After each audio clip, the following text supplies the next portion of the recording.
Hello! Welcome to my channel with our very special guest. You have heard me talk about him so many times and you have yet to meet him. Welcome, Connor, to the Neverland Reader. How are you? I'm great, thanks for asking. Thanks for having me on. Of course, anytime. So wait, which one are we filming first? What do you want to do first? Either way, I have all the books out. Let's do the movie one. Do the movie one? All the books are over here for that one. Okay.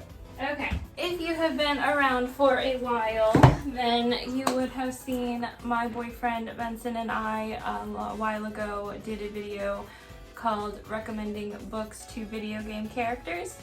Connor really loved that idea, and because he is a huge movie buff, he wanted to do the exact same video but with movie characters.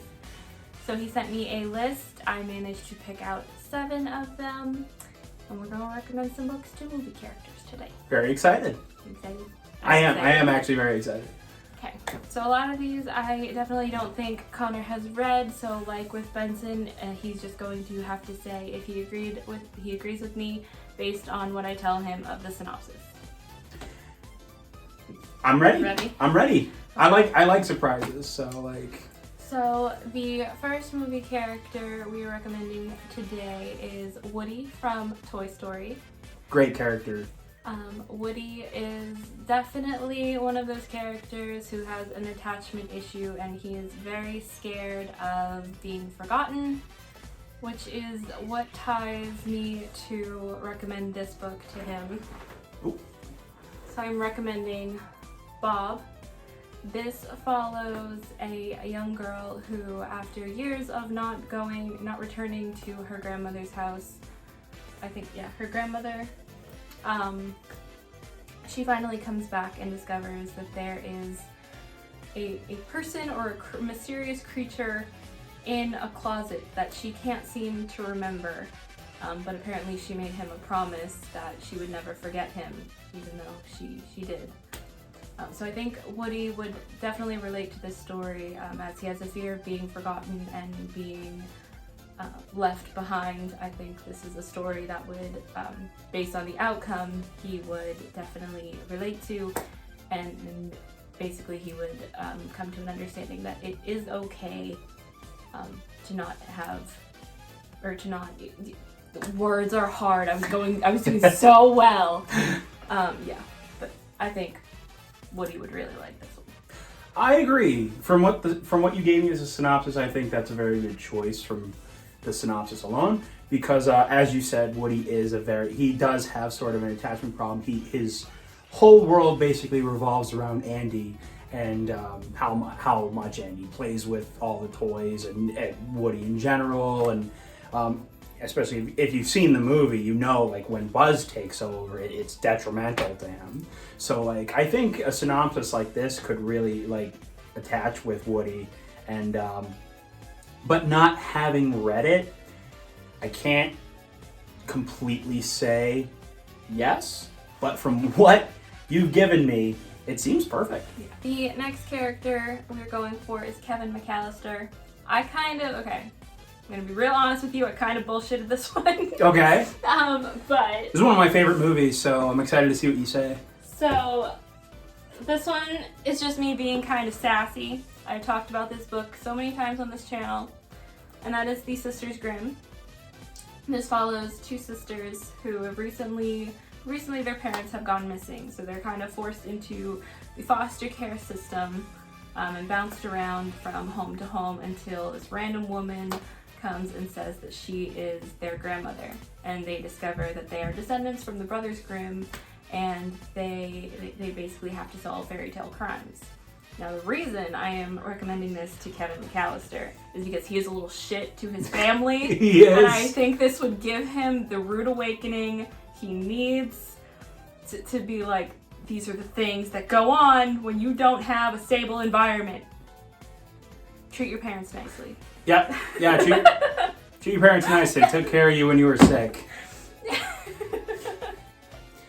But no, I'd say that's a pretty good choice. He is a fucking little shit in both movies. But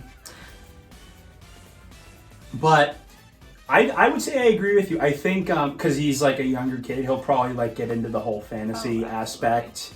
I also like, and also the parents going missing. I feel like if we're talking about him after he's gone through those two other things, he'll probably like be like, oh god, I gotta remember all that now. But if we're talking like McAllister before everything, or like just after the first movie, I would say yeah, absolutely, because I feel like from that experience he could definitely relate a lot more with the characters, like knowing what it's like to have your parents gone, and then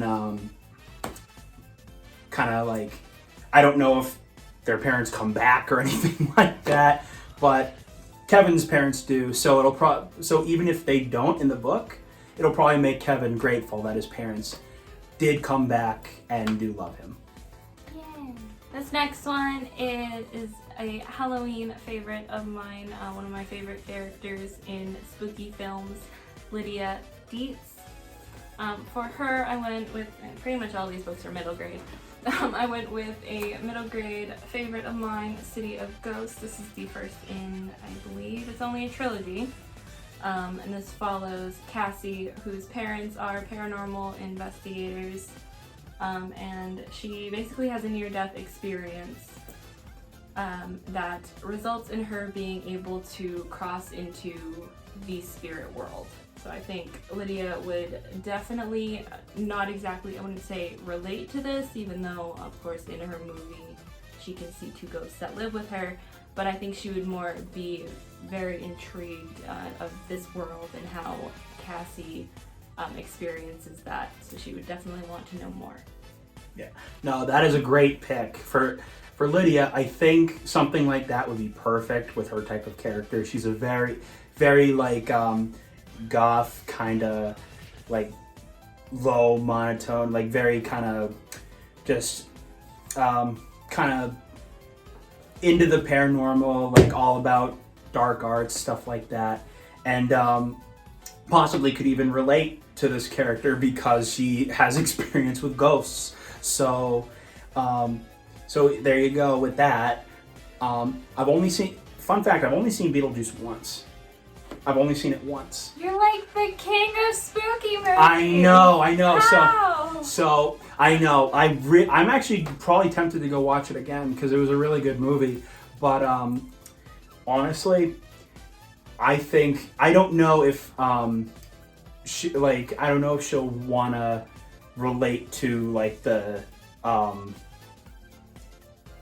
hold on. Just give me a second. Okay. Like you said, words are hard. Because I think what you're describing in that book is a lot different than what she went through with those types of ghosts. Like those types of ghosts, like they're making people sing and dance, and they're like leaving, and like they're kind of leaving behind, like little faint images and pictures and stuff. Like kind of that. This seems like more sinister almost. I don't know if I'm getting that wrong, but a little bit. The first book takes place in Scotland, so when I said like paranormal investigators, I mean they're more like they have a paranormal show where they're like traveling around different cities, like different haunted cities. Okay. So I definitely worded that wrong. So because the first book takes place in Scotland, you can definitely see a bit more of those sinister vibes. So I definitely agree with that. So yeah, I think from what you've given me, great pick. Okay, the next one is another family relationship type of movie and story. We're going with Nemo from Finding Nemo, one of my favorite Pixar movies of all time. I would say it's my absolute favorite, if not one of. So for this one, we are going with Me, My Dad, and the End of the Rainbow. This is one of my all-time favorite contemporaries, one of my all-time favorite middle grades now.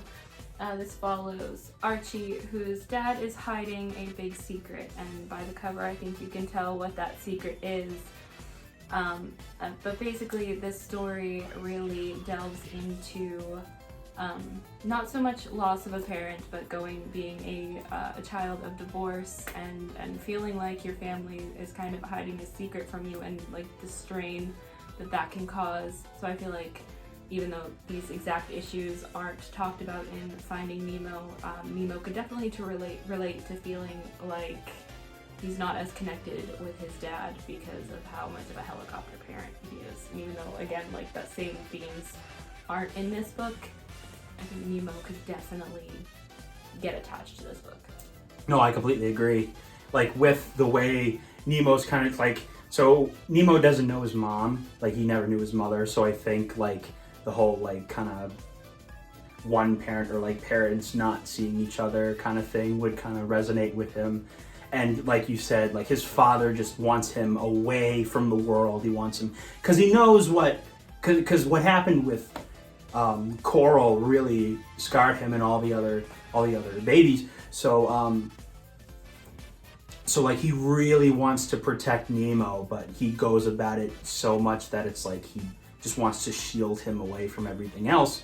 So Nemo would relate to that with this character because he wants to go out and see the ocean and like see sea turtles and all kinds of things like that. So I think and you know, with the whole like father-son kind of deal, it would be very relatable to Nemo. All right.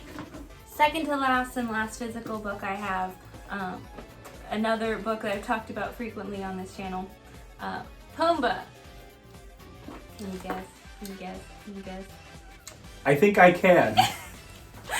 Fart Quest! Of course, I could not recommend any other book to Pumbaa from The Lion King other than Fart Quest.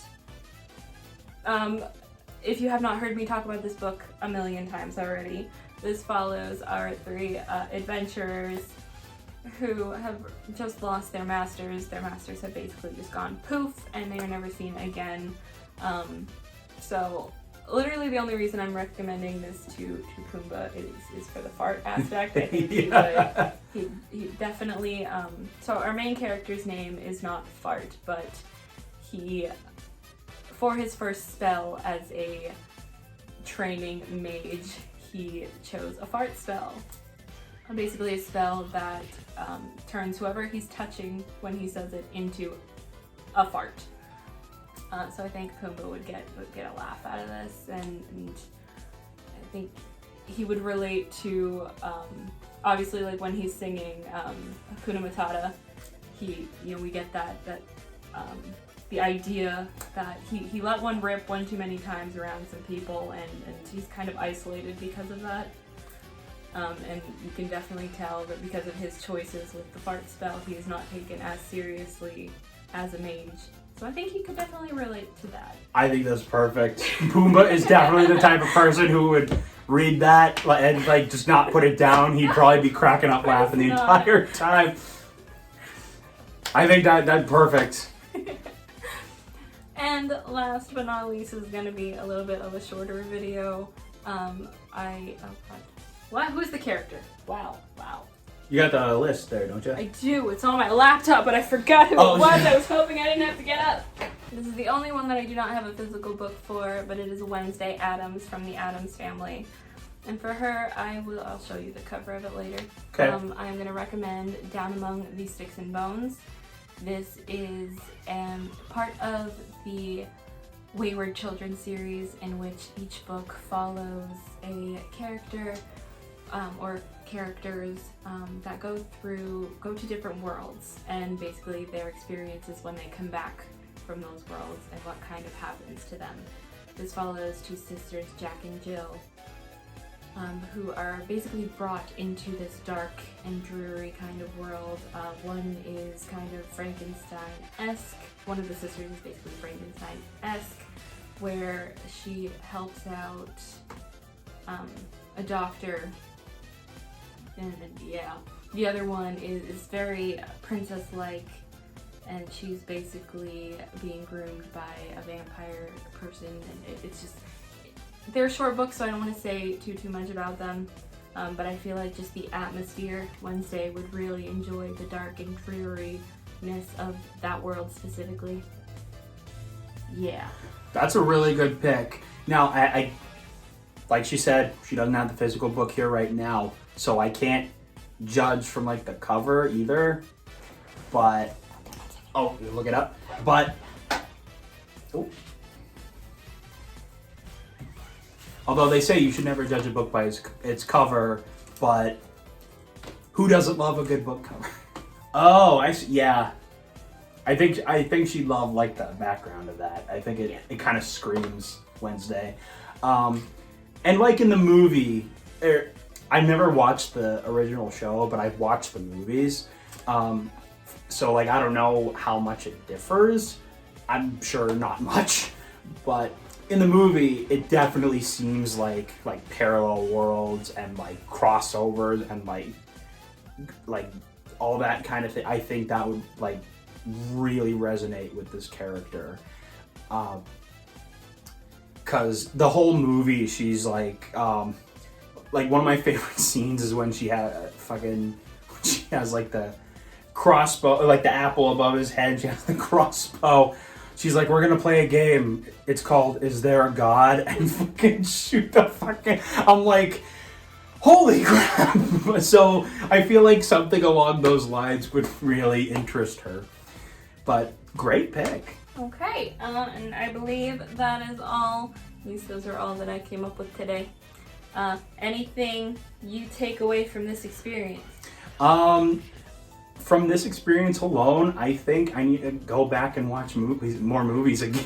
I think remembering all these movies and like recommending books really made me remember how good those movies are. So I might do a little marathon when I get home tonight. So stay tuned for more future installments where I make Connor read these books. I will too. I probably will. Alright, thank you so much for watching, and thank you Connor for being here. If you like this video, be sure to like and hit that subscribe button if you want to see more from me, as well as Connor, who I will steal for future videos, and Benson, who is downstairs getting ready to stream. I will leave all of their links down in the description box below, as well as links to my social media if you want to see more from me. Thank you again so much for watching, and goodbye.